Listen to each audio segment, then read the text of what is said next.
तर हे पहा, आज काय भाजी करणार आहोत आपण, गंगाफळ. त्यासाठी घेतल्या मी 3-4 मिरच्या, त्या उभ्या काटल्या आणि मग बारीक बारीक तुकडे केले. हे 5-6 लसणाच्या पाकळ्या, 1-2 लसणाची पत्ता आहे त्याला बारीक चिरला, हा थोडा सांबार चिरला आणि सोबत हे मोहरी, सोबत हे जिरं. तर हे गंगाफळ आहे. कोणी कोणी पिवळा भोपळा म्हणते, काशीफळ म्हणते, तर मी याले गंगाफळ म्हणतो. तर चला मी बनवायला सुरुवात करतो. मी बनवणार आहे त्याला तव्यामध्ये, कारण उसकच आहे ते.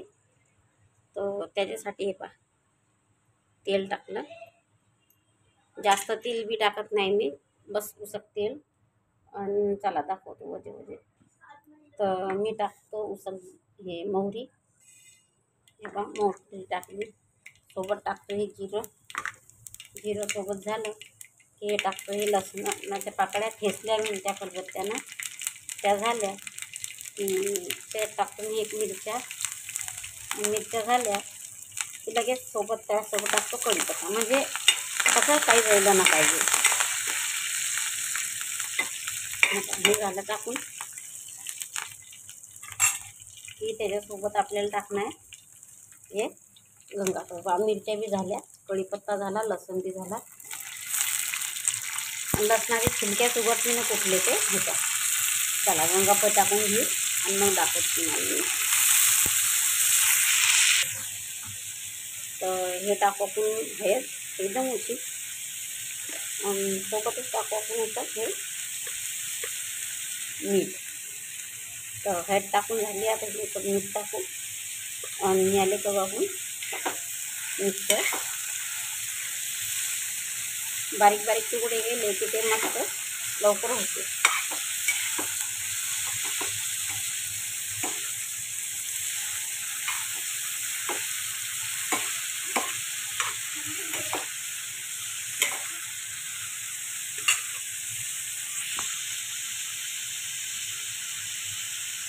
तर याच्यात घेतो मी झाकण आणि फक्त मोजून घड्याला लावून 5 मिनटं शिजू देतो. तर हे पहा, हे घेतो झाकण. मी झाकण ठेवलं आणि 5 मिनटाच्या नंतर आपण पाहूया उघडून. चला 5 मिनटं झाले आपले, उघडून पाहूया आता की आपलं गंगाफळ नेमकं काय करते ताटाखाली. तर हे पहा, एकदम नरम झाले.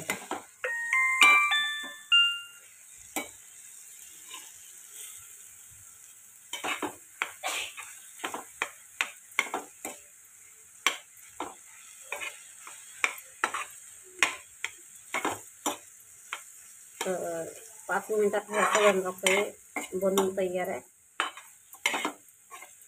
ना मसाला, ना वाटणं, ना काही.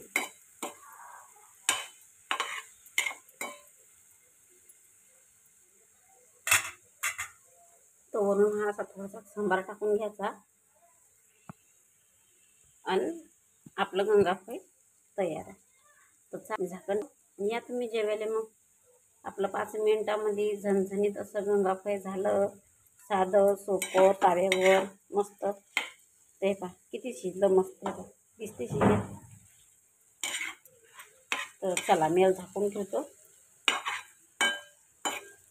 त्याचा स्वाद हवेत गेला ना पाहिजे.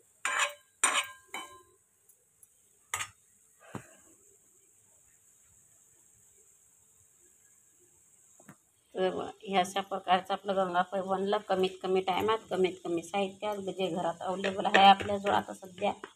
त्याच्यामध्ये जास्त भांडे भरले नाही, जास्त टाईम गेला नाही, जास्त मेहनत लागली नाही. तर कमी टायमामध्ये, कमी सामानामध्ये, कमी मेहनतीमध्ये अशी आपली झणझणीत गंगाफळाची भाजी तुम्हाला कशी वाटली नक्की कमेंटमध्ये सांगा. आवडला व्हिडिओ तर लाईक करा, शेअर करा, सबस्क्राईब करा आणि अशी भाजी नक्की करून पहा. तर चला भेटू आपण पुढच्या भाजीसोबत. तर ही भाजी करा आणि खा आणि मजा घ्या.